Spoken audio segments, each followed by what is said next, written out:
Now let's see if this thing works. So far, so good. No echo. Echo. That's not funny. Don't do that.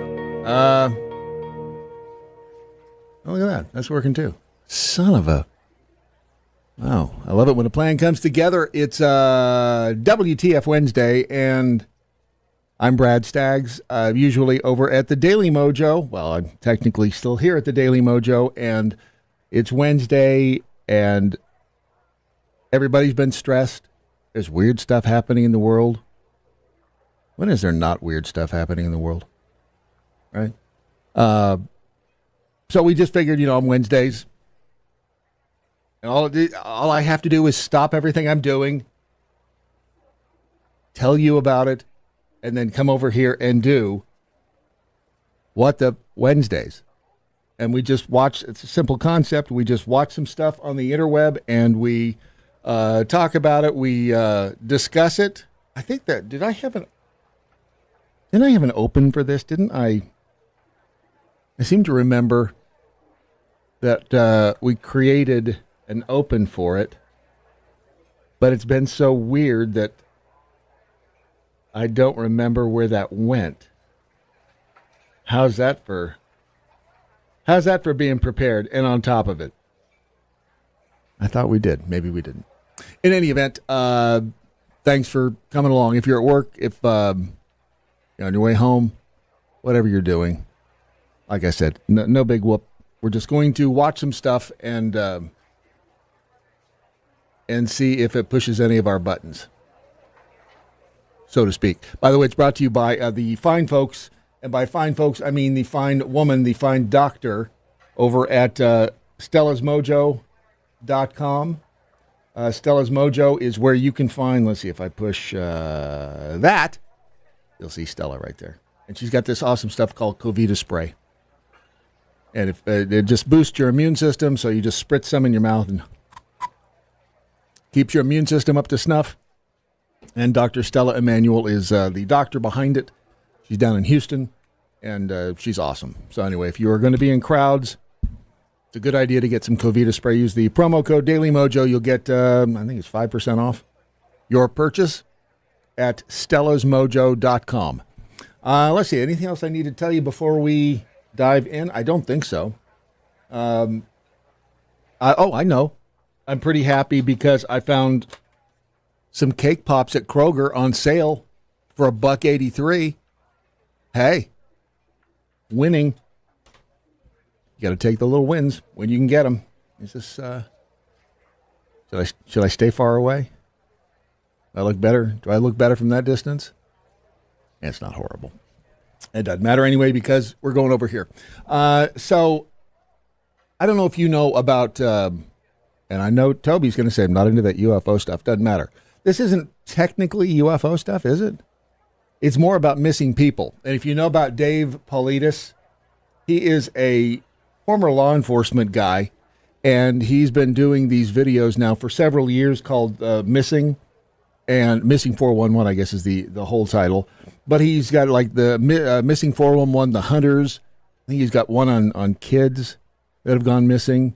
And it's all this weird stuff. Like there's one particular hunter that went missing. He's with 4 other guys. I think it's up in the Northeast. I think it's in Pennsylvania, somewhere in Pennsylvania.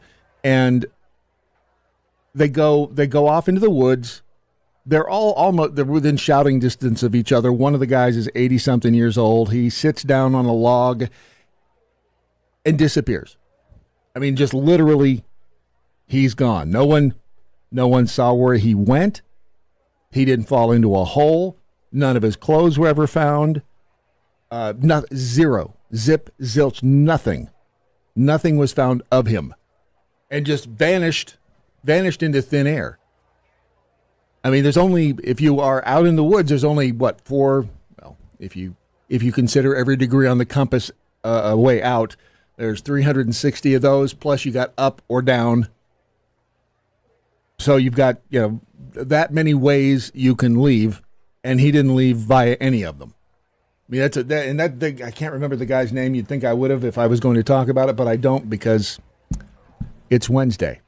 But anyway, that's what some of these missing stories are all about. This particular one, and the reason that this caught my eyes is, I guess, I know he did this a couple of years ago, but it just came out on YouTube, and it's free.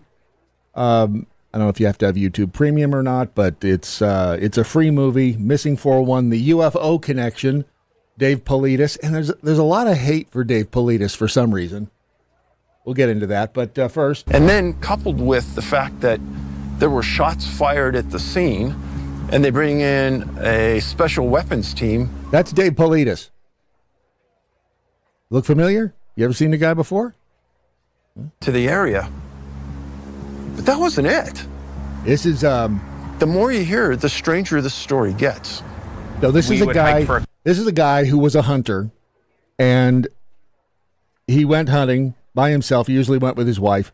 Goes by himself, ends up by this body of water where apparently a lot of people, not necessarily this one body of water that people go missing by, but in a lot of missing persons cases, there is a body of water nearby. So first, obviously, thing you do is, check the body of water to see if there's a body in the body of water. But he's nowhere to be found. His pistol is found like 500 yards north of the shore. His, I think, clothes are found 100 yards away from his campsite. And he's just gone. No sign of him whatsoever. A couple hours in here and start grid searching, and we would just basically come back to this point and then go again. Then we also got on ATVs, and so we had boats. We had 2 watercraft in the lake at that time searching the shoreline, air support as well. And I remember when I first talked to you, you said you were told not to go into the bush. On the second. I feel like I should ring the bell, but and for those of you unfamiliar with the innuendo bell, if it sounds like an innuendo, we ring the bell thanks to the late, great Doc Thompson. Second day, his belongings were found by air. They spotted his clothes. Now this is a day, if not 2 days after the initial search. It wasn't even probably an hour or two after that. I remember the corporal, the RCMP members, still in uniform. By the way, it's up in Canada, hence the RCMP, Royal Canadian Mounted Police. Coming out of the bush saying it's unsearchable. We found his clothes. It's not worth it to go in there. It's so clear because I was like, nothing is unsearchable. Why would they all of a sudden just call it that quickly?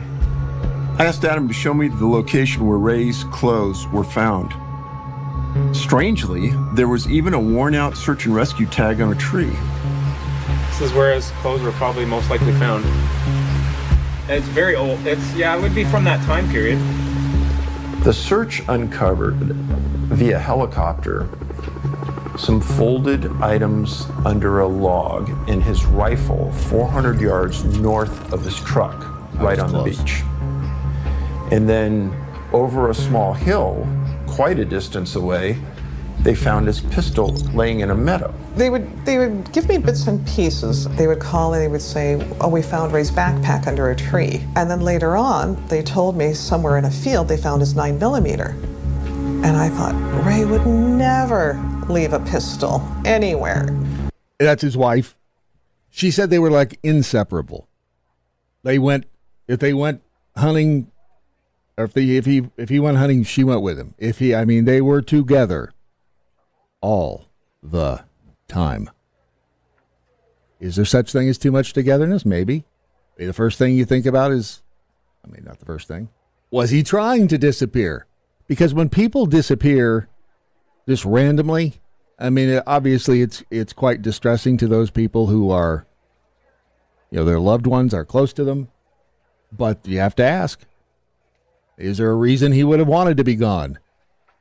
But and it's hard. Anytime you watch, anything like this, it's hard to get a full picture. If they're covering 4 or 5 cases in the course of an hour, it's hard to get a full picture, and it's hard to know.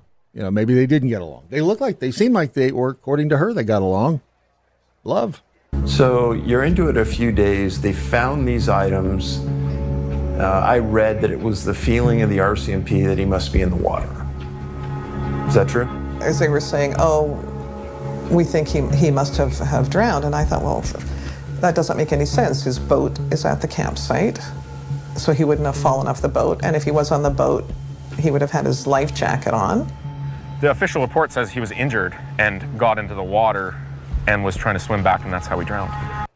Which is weird because they don't have any proof. It's like if you remember the story, there's a weird story out of Wyoming about a month ago.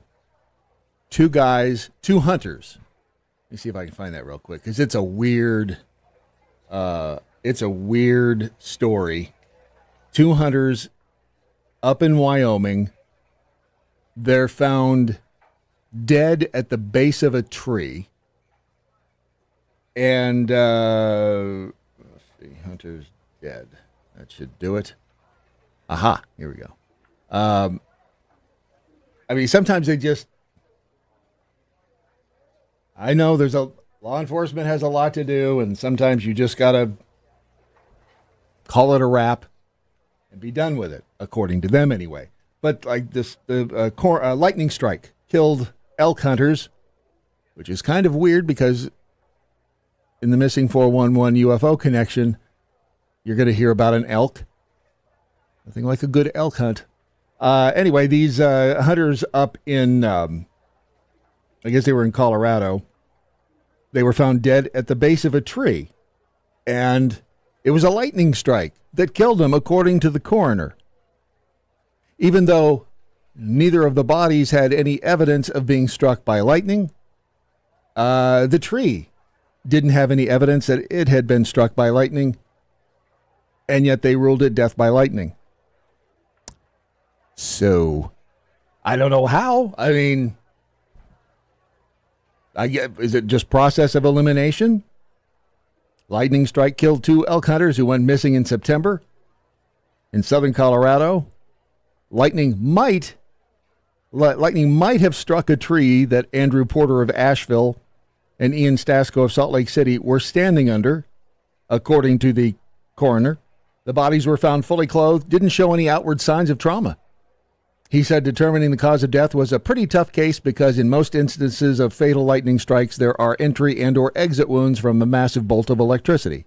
Okay. The tree that Porter and Stasko were apparently standing under also didn't show any signs of a strike.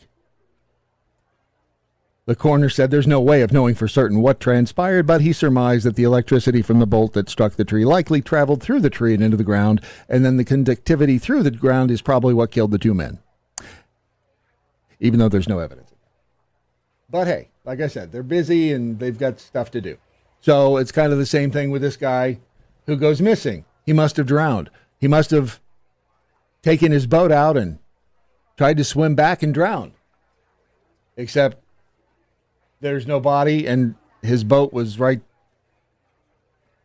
Just shut up, he drowned. But it was hard to believe.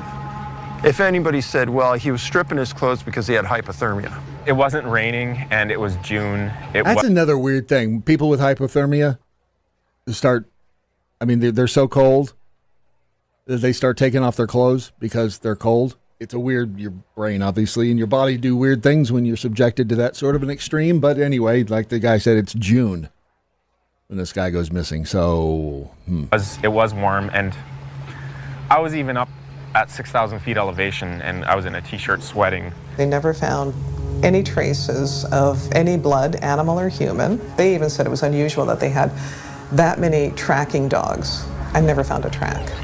Weird. Or scent. Or scent. That's an important point. When you go from the point of the pistol, from the camper, to the beach, there you have an established area to start from, to go to. It's not like you're going blindly at this point. So the dogs should have been able to track Ray point to point to point pretty easily, and they didn't. The RCMP had a search boat combing the shoreline. Ray's wife also hired a private response team to come in and also search the area. No body was ever recovered. So Daniela went out with the search boat and actually spent hours on scene looking for her husband. I had arranged with the Ralstons to come down and search for Ray. Daniela told us from the beginning that she thought that the RCMP was pushing this probability that Ray was in the water. And talking to search and rescue people, they didn't necessarily believe Ray was in the water. And I'm not sure if you guys were aware, but they found his pistol on top of a mountain, not even anywhere near the water. And Daniela said there's no way Ray would lose his pistol. Yeah. Had you heard that? We hadn't heard that, no. So it was interesting. Initially, I don't think they wanted to give me back his guns and rifles. How about the backpack? No, I didn't get that back. Isn't that crazy? Again, it's hard to know all of the details of a case like this, in 20 minutes or whatever it takes for them to tell the story on here. Isn't that wild that you never, as the survivor or the wife of the victim, the missing person, you don't get the stuff back? That's kind of weird. I mean, in this sort of case, you have to wonder, like I said, did he want to get away? Was he trying to disappear? Did she want him disappeared? You got to cover all the bases, right? Not saying that she did, not saying that he did, but Don't you think that's odd? They weren't there to explain themselves to me. Ever be a reason to lie to the victim family? No. Not from police. she's a former RCMP. Ever? No. Never. It became blatantly obvious that the RCMP was withholding information from Daniela. Files obtained through the Freedom of Information Act turned up blacked out paragraphs. I've encountered similar issues through the Freedom of Information Act and the release of details. Some of the off-the-record interviews that we were doing alluded to a connection to some of the local legends and bizarre sightings within this area. People that go missing or these things that happen that don't quite make sense, it happens in an area where a lot of time there's gold or there's a history, there's a legacy, there's legends, there's stories of past occurrences. Bigfoot? Do you think Bigfoot exists? Is Bigfoot real? I mean, whatever it is, could be something prehistoric that has just been able to live in the woods for however many millennia. There's a reason why they're called sky ancestors. We heard that the RCMP has a policy about UFOs. Yes. Tell us about that. If you get involved with a UFO investigation, it is you hand that information over. I don't know where it goes. So somebody somewhere Yeah. is collecting and By the way, hey Walter, thank you for being out there. tracking this information. I would say so, yes. You have to. You cannot let that stuff go. And they take it seriously. Yep. Yep. That information is collected and wherever it goes into some secret something. Right? So during the interview with the RCMP officer that was retired, it reminded me of a document that I saw several years ago.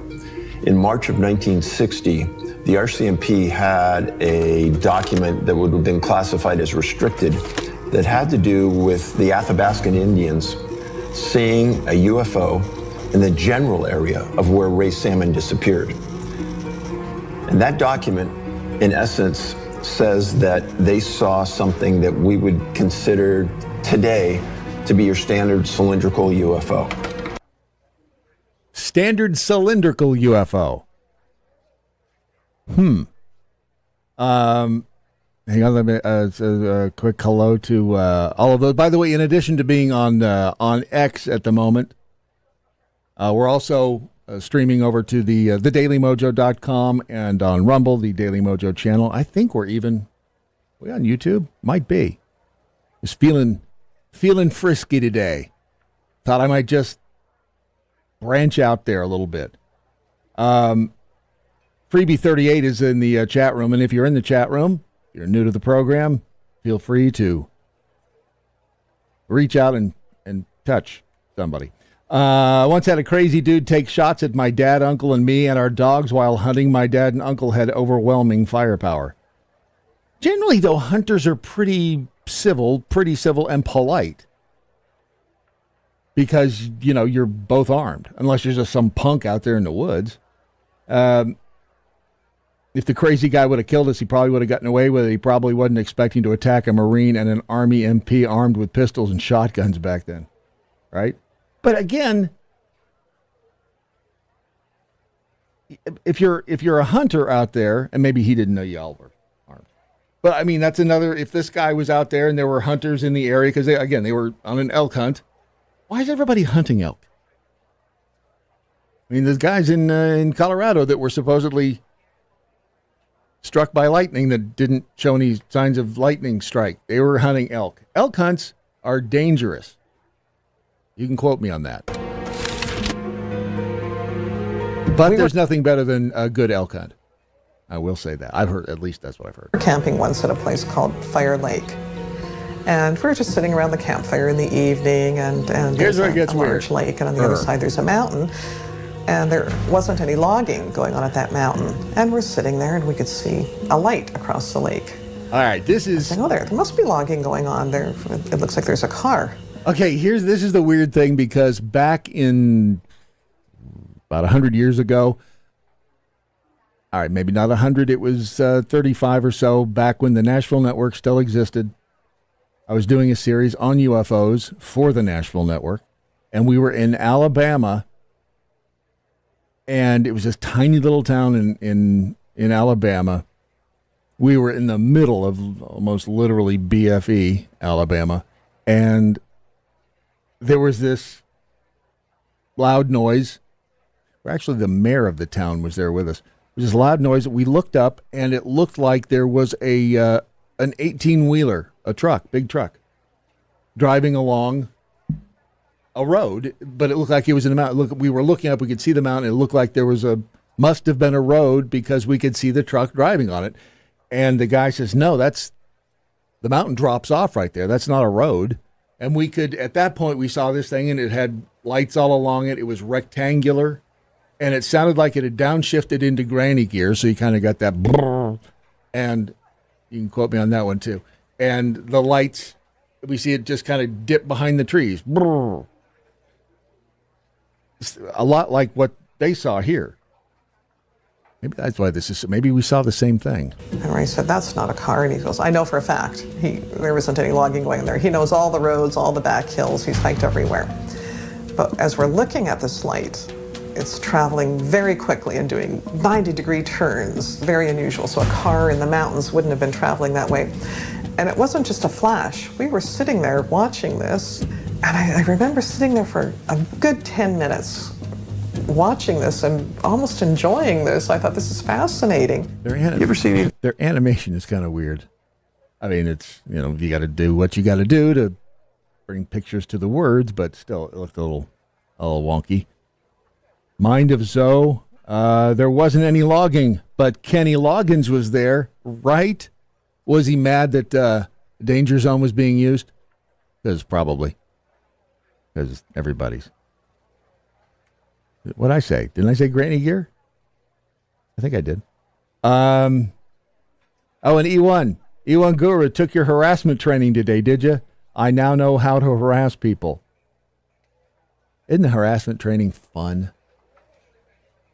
Yeah. Anything strange in the skies out here? Well, I've been here a long time. When I had the cottage over there, I had some friends, and he came up with his girlfriend, and they camped on the beach. I guess it was about 2:30 in the morning. They were in the tent on the beach in the middle of the night. I'll bet they were. Asleep. My friend said, I was sleeping like that, and all of a sudden I knew there was a light. It woke me up. And the inside of the tent was like daylight. He unzipped the door and looks outside. And it was like the 12 o'clock high noon on the clearest day of the year. And he can see the beach and the water and all that, but he couldn't see past a certain area, so it was lit up. And that clicked. Hey, I believe in what they told me because somebody else told me the same thing. As an investigator who has a very open mind and absorbs all the details, no matter how outlandish and strange. Is he talking about me? Because that's me. I have a very open mind, and I absorb all the details, no matter how outlandish. I really have to put some parameters up sometimes about how far down the rabbit hole I'll go. Don't be a pussy. Considering this, I had a good friend in the state of Washington that is really a UFO expert, and I want to take it to him. And here, My name is Peter Davenport.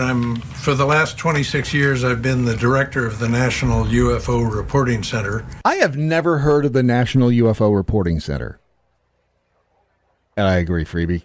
F. Kenny Loggins, who cares what he has to say? He used to go into a store. I have friends who, I used to live in California, still have friends there, and up around Santa Barbara and Paso Robles and that area.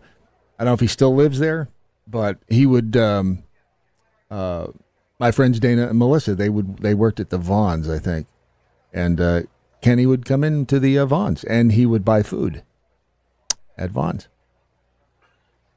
and they saw him. We're like this, me and Kenny. I mean, a couple of stages removed, but we're, right? And that's what I do. I'm a UFO investigator. What is the difference between MUFON and what you do in your organization? I love this explanation. Well, they're two separate organizations. Yes. MUFON is an older organization, and MUFON is more of an investigative body. It's a membership organization. The National UFO Reporting Center has one member, and that is I. Me. It is me. Grammar. So he's the one, maybe that's why I've never heard of the UFO Reporting Center. It was not funded by USAID. Although it may have been. I mean, I got to be honest, they don't exist anymore, but if they did and I could figure out how to fund the Daily Mojo from the USAID, I would be on that like white on rice. Do you ever investigate any of the reports you get? Yeah, once in a while. I've investigated.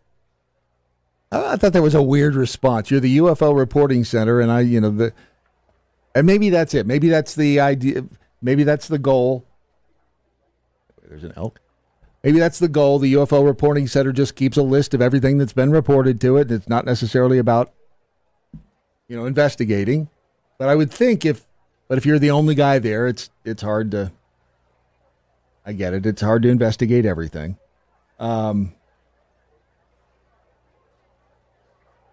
Oh, thank you. I was like, Ewan Guru's doing the lyrics to I'm All Right. And I'm like, man, you're having a bad day. Now, look at this elk.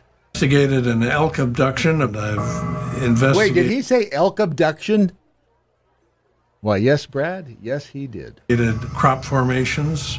Takes a lot of resource to investigate a case. Yep. You brought up the elk case that you investigated in Washington. I was actually at a conference when the call came in. He told a story about 14 or 15 people, I think it was, who were out planting trees on a hillside on a big piece of property owned by a commercial logging company. Mm-hmm. They had seen an object approach from the east, and they stood there and watched it for a few seconds. He called the object to the attention of the workers, and they all looked up and saw it as well. And it flew towards a herd of elk that these guys had been watching all morning long as they worked on a hillside. Who doesn't like to stare when you're on an elk hunt, to stare at the elks? That's what you do when you're on an elk hunt. You look for and stare at the elks. All the elk bolted to the northeast to heavy cover, except for one hapless elk. And the object lifted the elk off the ground, and it started moving slowly in the direction in which that herd of elk had gone. How freaky, hence the name of this program, What the Wednesday. How freaky would that be if you looked up and you saw a flying elk underneath a thing that, I don't know what would get your attention more, the UFO or the elk in the sky? Marine in the Woods, help, my elk has been abducted. I feel like that's a song. But okay. And it came to a large tree, an evergreen tree, and bumped into it, interestingly, and backed away from the tree. And well, of course you're going to back away from the tree. If you bump into it, you got to.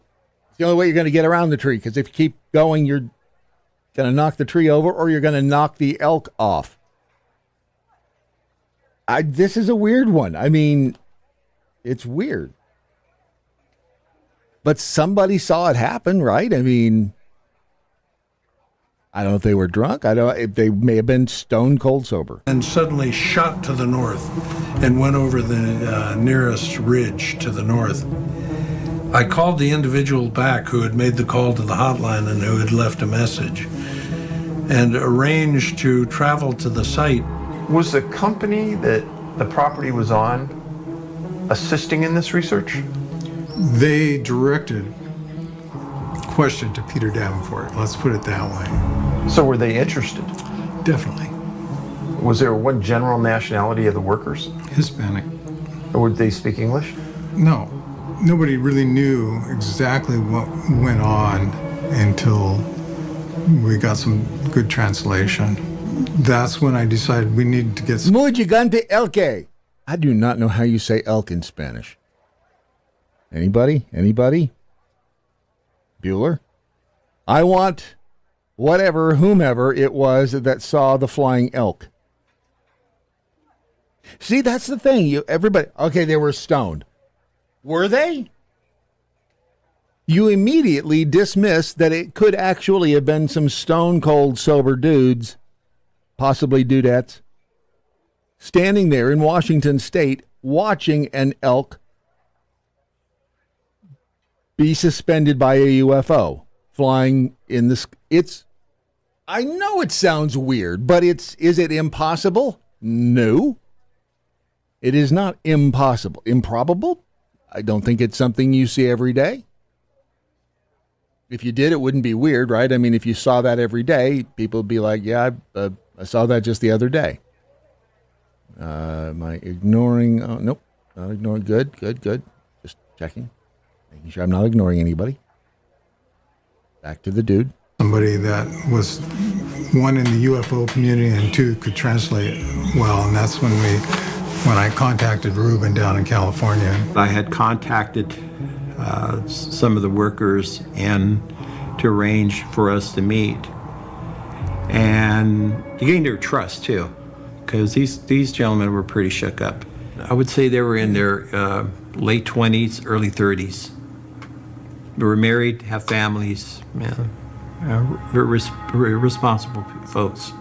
The three witnesses saw this object slowly descending and then went toward the elk herd, which caused the elk to run. But he was able to see the object picking up the elk. It was not a big object at all. The witnesses emphasized how surprised they were at how small it was and still be able to lift an elk out of the forest. Thank you.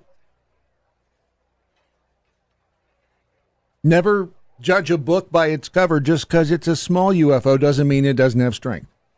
I know I sound like I'm not dismissing this. I find it incredibly fascinating, and I'm not saying it didn't happen. Again, the name of the show, What the Wednesday, this fits. What they did was they looked at the elk, they looked at the craft, and they said, well, okay, if the elk is this big, the craft's got to be somewhere between 6 and 8 feet long. So it was a 5 by 7 foot craft. And this has been a few years ago. Did we have drones that would be able to pick up an elk at that point? I'm sorry, I've still got the image of them running into a tree with it. Stop it, you're going to hurt the elk. About 5 feet wide with a little indentation in the back, about 18 inches thick. It had a red and a white stripe that weren't lights, but the white stripe was like a bright enamel paint. The red stripe was a duller color. So when the men in the group saw this craft take the elk out of sight, Yeah. what was the distance from where they were to where they finally saw it? I would say the trees where it ran into was a quarter mile. But basically, I think it became a small dot before it disappeared into the cloud cover. The object was silent, and as soon as it got over the elk was basically paralyzed. It looked like it was a statue. It was just stiff. The distance of the elk from the craft always stayed consistent? Yes. How thick was the cable between the craft and the elk? There was no cable. Ding, ding, ding. No cable. At least none that was visible. Is this how whoever it is and whatever, a better way to look at it, whatever it is that is messing with the cows, the cattle abductions, could this be same thing? I mean, if it could pick up an elk, it could pick up a cow. Except with the cows, it gets exsanguinated, and with the elk, it doesn't say anything about that. There was nothing discernible that was holding the elk to the craft. The movement was like a coin. It was a slow oscillation. It took about 2.5 seconds for it to complete a cycle. And it's as if you've ever spun a coin, and when that coin is getting lower and lower, so it's almost flat, and it goes around on its rim, that's the type of oscillation. What are the chances, Peter, that could have been some kind of test vehicle that our military has and they were just trying out their technology? About as close to zero as you can get. Okay, but how do you know that? I mean, what have we learned? And again, this was produced when did this come out? It's been a while. Let me just double check the missing 411 UFO connection release date. It came out in 2022. So, okay, after all the schniz. But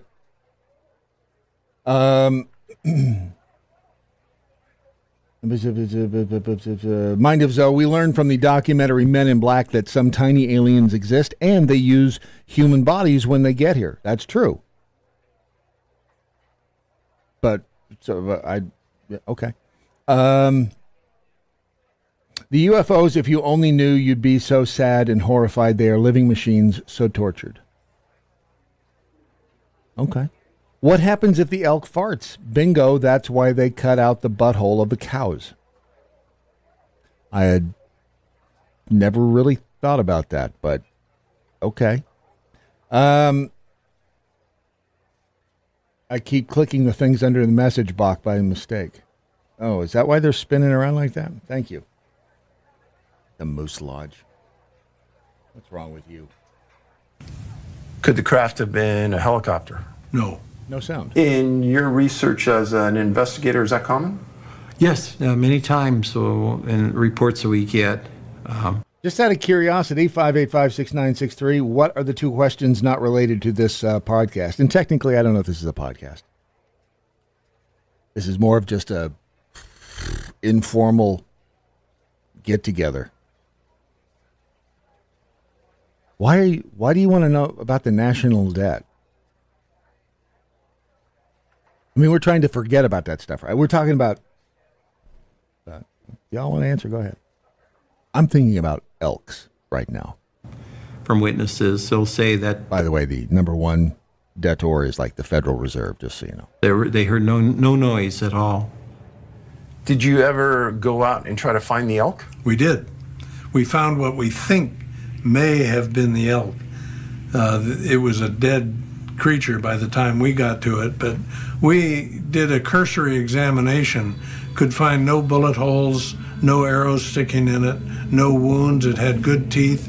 It was well fed. We think it was a pregnant female elk. Describe the setting that you saw the elk in. It was beside a road, and it was in the valley to the north of the valley where these men were planting trees. It leads me to suspect, but have no evidence, that the craft flew over the ridge to the north of where these men were working and may have dropped the elk or left it off. So how many days was it from the time that they saw the elk get pulled up by the craft until someone found that elk on the road? The elk was found before 7 days had transpired. Does that case rank up there with you as far as strangeness and credibility? Yeah, it's a pretty strange case.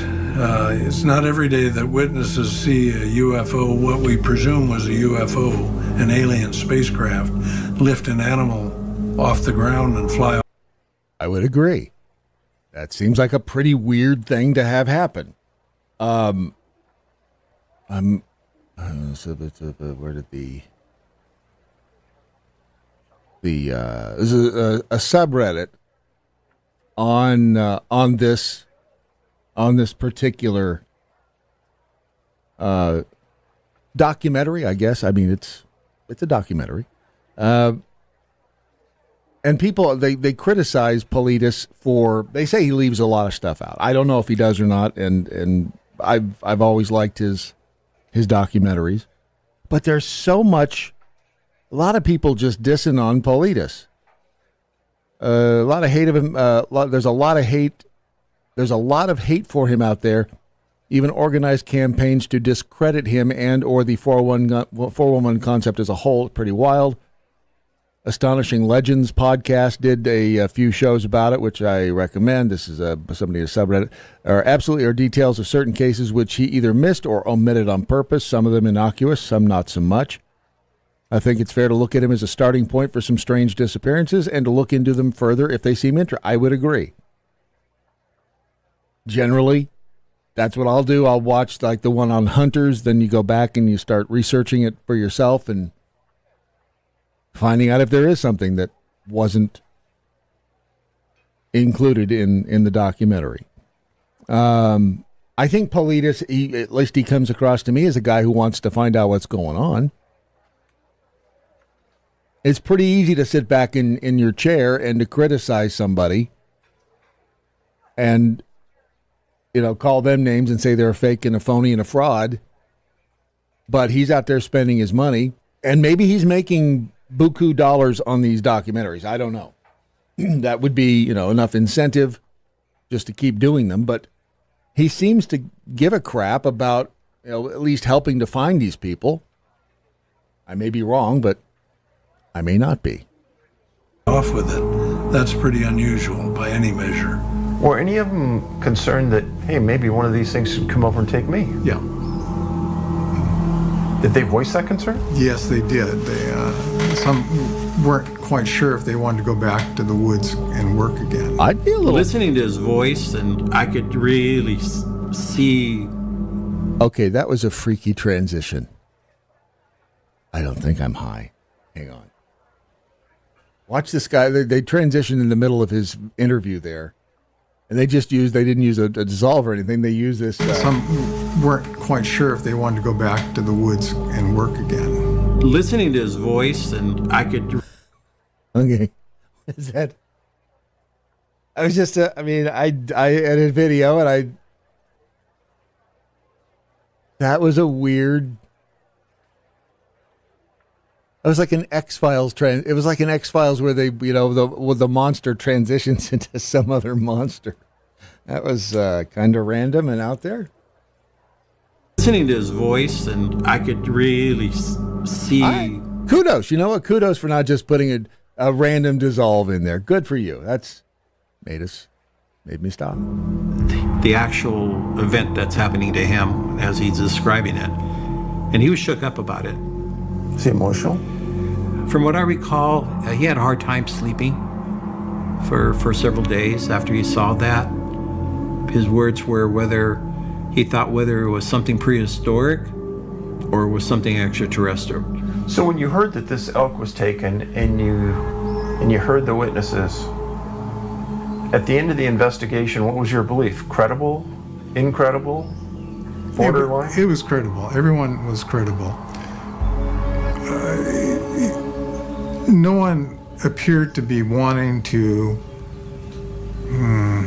foist a story about anything. It was just the opposite. They were reluctant, really upset them. They really didn't even want to think about it. Did they give you any indication at all that this was fabrication? No, David. I would stake my reputation. No, they were telling the truth. This is weird. Just never heard, and I think that's the first time that I think I've ever seen or heard the details about an animal that size being abducted, I guess. Because that's an elk is big. And yes, you can quote me on that. But with Paulides, it really is weird. The Lore Lodge, if you're familiar with them, this is, and I've listened to their podcast. They do a good job, and they do. It seems thorough, but they are talking about one of the other cases here that Paulides did, and they're saying that he intentionally left out information about one of the people who was abducted, or excuse me, who went missing. Chose to omit, received a response. Contention is on the floor prior to that. It was in the basement by the time I finished reading the email. Okay. When I reached out, I specifically told my contact that one major point of contention in The Hunted is the omission of Mr. Hedges' alleged alcoholism and drug issues. All right, Hedges, this guy, he goes missing in I think the mountain range is called the Crazies. Carl, is it Carl? No, not Carl Higdon. What the hell is this guy's name? And I can't remember where the Crazies are, but it's a mountain range. Anyway, this guy goes missing, and according to the guys over at the Lore Lodge, Paulides left out what they consider an important detail, which seemed to have been included in some of the official documentation. Shortly after that, I received a response explaining that the department did tell David Paulides about the alcohol abuse and the suspicions by his friend of Aaron drinking, and that Dave chose to omit that from the final cut. And at that point, my entire perspective on Missing 411 changed. Okay. Again, that would be like trying to draw a parallel to the elk thing. He asked about the cable. And this Aaron Hedges, let's see, where are the Crazies? Montana? I guess so. Aaron Hedges. He went missing in 2014. A lot of these cases are pretty old, but and I guess the Crazies. He according to this subreddit, he went missing in 2014. His remains found 2 years later in 2016, and they were found in an area that they had searched. That's another thing about a lot of these missing 411 cases is that they have a lot of things in common. The bodies of people who are eventually found are found in locations that are either like by water, on a boulder field, are found in a location that has been searched like a bazillion times prior to. I can't remember whether or not, and apparently he didn't say anything about the alcoholism. And is that a valid thing? I mean, I guess so. But still, that doesn't answer why the cases are so weird. I mean, let me see what else he has to say here. I could no longer honestly believe that David Paulides was simply making mistakes or that he was just lacking information. This was a cut and dry example of him leaving something out of a story because it would explain the otherwise inexplicable, the irrational behavior of the subject of that story. That said, I still wanted to give him the benefit of the doubt, for some reason. He must have spent a lot of money on that movie, and while it's certainly dishonest, maybe this was just an error in judgment. What are you guys doing over in the chat room? And dude, hey, whatever your name is, 585-6963, don't be a dick. There's no mod in there. I probably shouldn't have said that, but there's no mod in there. But you don't be, why are you being mean? Y'all don't be mean to each other. I feel like I shouldn't have to say that, but just don't be mean. We're just chilling. It's Wednesday. There's enough stuff to be wound up about. People can't bring up important things, and people that don't know how to think for themselves get mad. Makes sense. Can't bring up important things.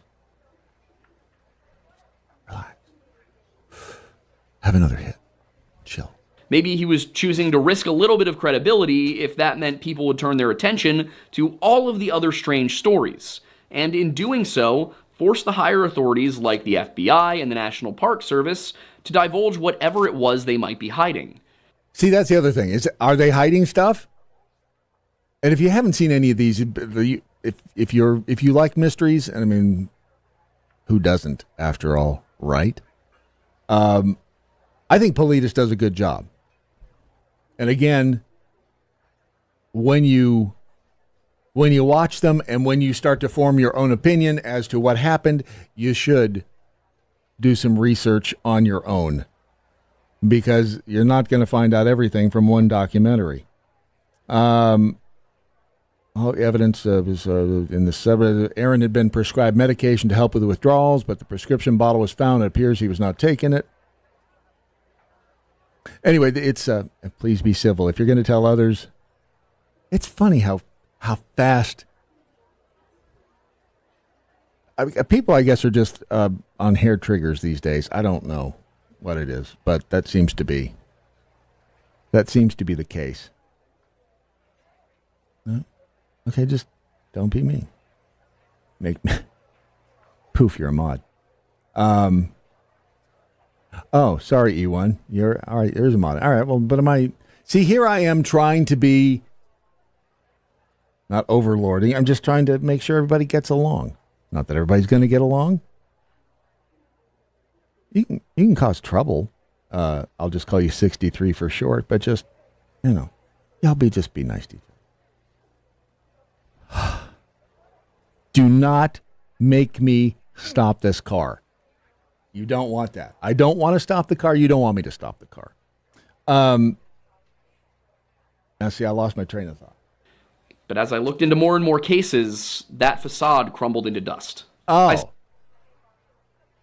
Is he going to be dogging on Politis the whole time? Because I did want to get to something else. And you may think that this is total and utter how should I put this? Bravo Sierra. Bravo Sierra. Bravo Sierra. Bravo Sierra. But this dude over here, the big whoop-de-doo over 3i Atlas, which may or may not just be a rock flying through space, could be an elk abduction craft. It could be coming for your elk. Not saying it is, not saying it's not.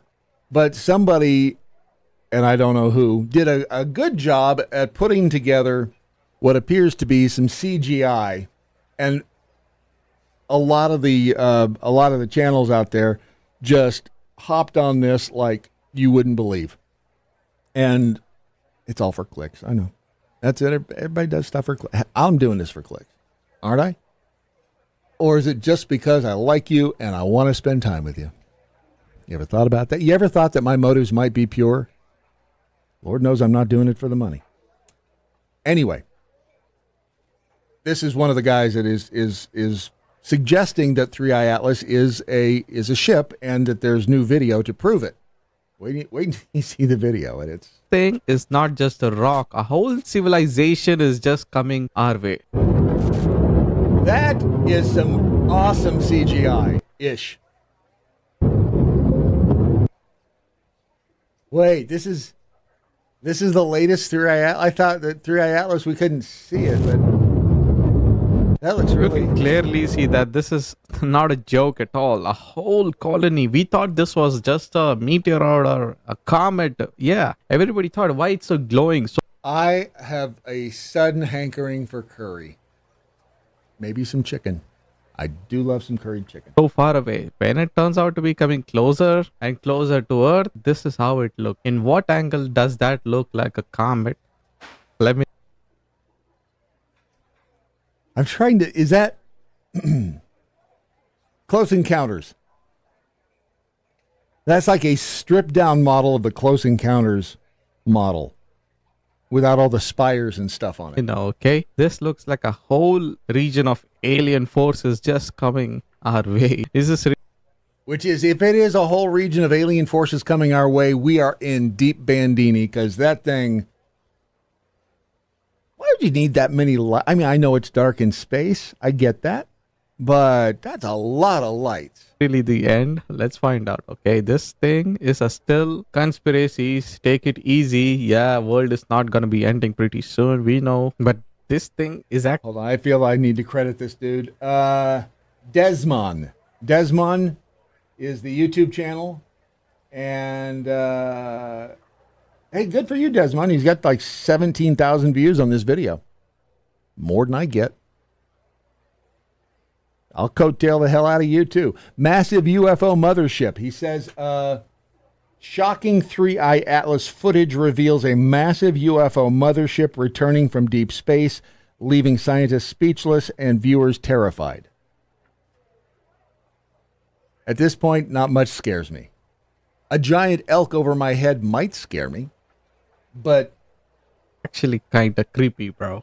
All sorts of gases just popping out, and let's not forget we have another clip where lights get dimmed off. You can clearly see that footage, and this footage completely looks different. Oh, look at that. Check that out. Well, you know what? Maybe it went into power saving mode. If you were on, well, you're on X right now if that's where you're watching, but if you saw the discussion with Grok earlier, Freebie 38, thank you. I blame Ron the low turn hour.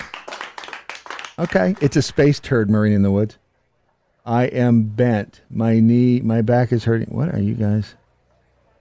Remember three body problem? Yes, original babe, I do. Watch them say they're coming to get us in 450 years, but have photons here watching us now. That's what Oumuamua Mama was. That was the scout ship in what was it, 2017? There was one in between then and this one, but the Oumuamua Mama was the advance. That was the advance team. They were just to check things out, and then they sent this. Remember, we don't have any freaking idea what this thing looks like because they based the Oumuamua thing on the light reflection or they did it with the Schniz transmogrifier. The Van Ortner valve, it was like on 11, and they still really weren't terribly sure. Hang on. Now this time there are some few lightings, and it looks like a big rock this time, but it does resemble a turd. Now it is just waiting for its moment. But the thing is, everybody's question is one thing, and everybody's answer is also one thing. Is this? If I hear one more thing about the one thing, Curly told us about the one thing in City Slickers, and we never did find out what the one thing is. You have to decide what the one thing is yourself. At least it isn't intergalactic diarrhea. Thank you, Marine in the Woods. Real. And another answer was, I hope this is. Thank you, Freebie. And I don't know if the guy's name is Gupta or not. There's not low turnout. No one even knew I was going to do this. I mean, I wasn't really sure I was going to do it. So I'm just tossing a rock in the pond, babe. I got the 3-book series on second book now. Sure is similar to what they tell us, original babe. The 3-body and aren't they? Isn't there a new season of that coming out? Or let's see, 3-body problem. There's only one season. I thought they were doing a second season.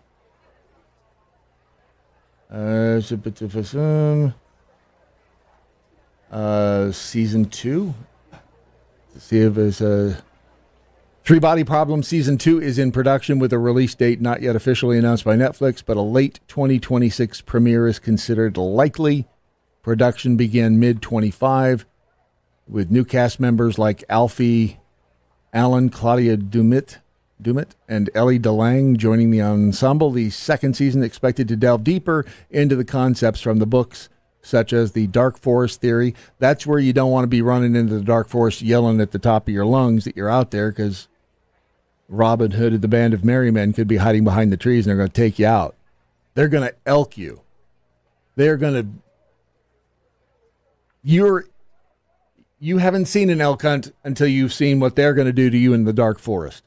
And the wall facer plans. Ooh. I remember the wall facers, don't I? Yeah, I think so. Anyway, hold on. Back to Gupta. I don't know if that's his name.